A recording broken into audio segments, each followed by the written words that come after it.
તો આણંદમાં ગુંડા તત્વો પર પોલીસનો સકંજો. આ સાથે જ પેટલાદમાં પોલીસે 3 બુટલેગરને પાસા હેઠળ જેલમાં ધકેલ્યા છે.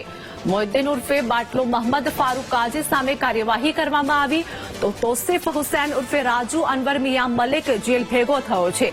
સાજિદ ખાન ઉર્ફે અરબડી ડોસુ ખાન પઠાણના સામે પણ કાર્યવાહી કરવામાં આવી.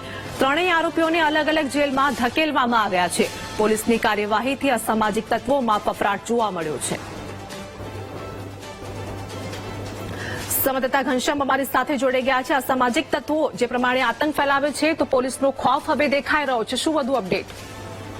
ચોક્કસથી જે રીતે પોલીસ દ્વારા સમગ્ર આણંદ જિલ્લામાં 39 બુટલેગરોનું લિસ્ટ તૈયાર કરવામાં આવ્યું હતું, જે અસામાજિક તત્વો છે તેમને પણ આમાં સામેલ કરવામાં આવ્યા હતા. જેના ભાગરૂપે પેટલાદમાં વધુ 3 લોકોને પાસા હેઠળ કાર્યવાહી કરીને જેલ ભેગા કરાયા છે.